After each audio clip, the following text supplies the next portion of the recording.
The resolution didn't come with drama. No shouting matches. No public apologies. No dramatic announcement pasted to the HOA bulletin board. It came the way real consequences usually do: slow, quiet, and impossible to undo. For the first few days after the incident at the lake cabin, everything felt suspended in time. The HOA went silent. No follow-up emails. No incident reports. No attempt to justify what had happened. Even the automated reminders that usually cluttered everyone's inbox vanished overnight. It was as if the association had suddenly realized that speaking might only make things worse. Behind that silence, however, things were moving fast. Requests for documentation began circulating, internally at first, then externally. The HOA was asked to provide records of authority, justification for forced entry, enforcement protocols, and prior actions taken under similar circumstances. What they discovered wasn't just a single mistake. It was a pattern. The cabin incident wasn't an outlier. It was simply the first time their overreach had collided with someone who wasn't powerless, and who happened to be sitting across the table from the state's top legal authority when it happened. As the review expanded, the cracks widened. The HOA had issued fines without proper notice, entered properties without clear legal standing, invented interpretations of bylaws that didn't exist on paper, pressured homeowners into compliance through intimidation rather than authority.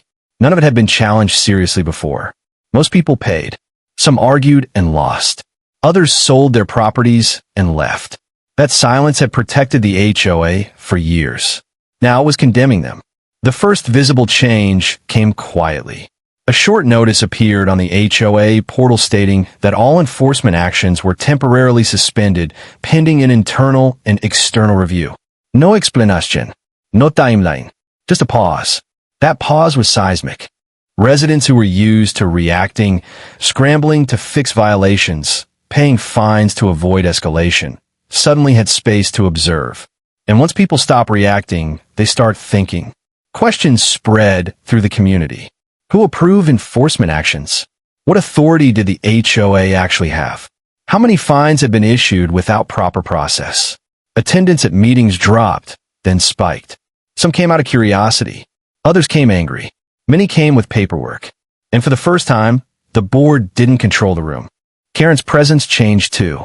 Her name stopped appearing on outgoing messages. Emails now came from a generic board address.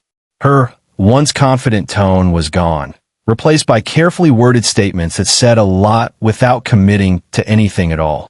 Then she stopped appearing altogether. No explanation. No announcement. Just absence.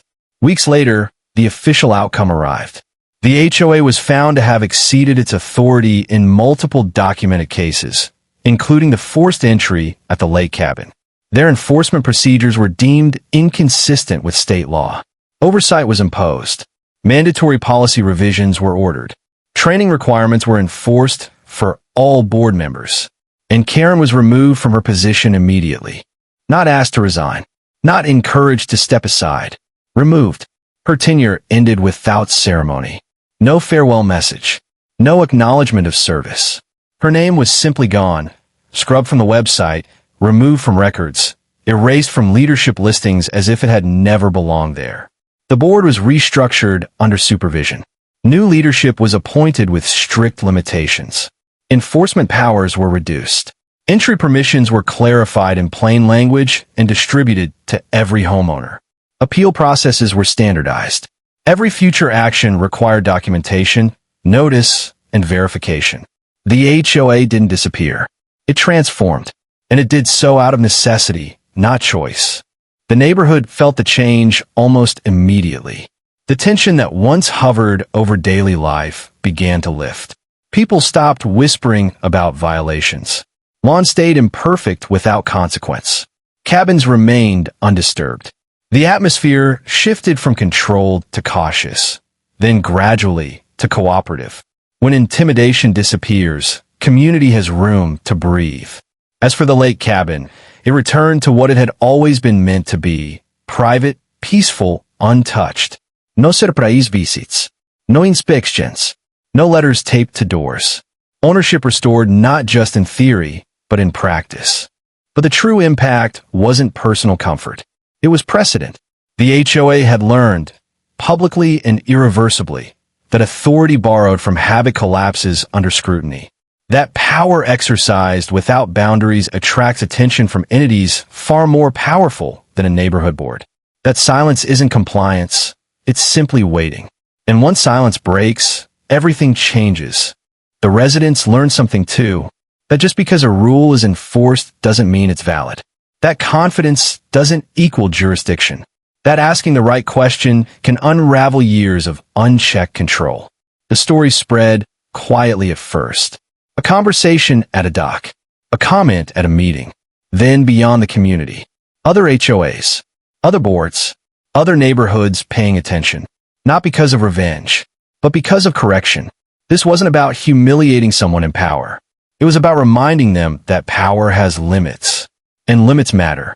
Looking back, the most revealing moment wasn't the confrontation itself.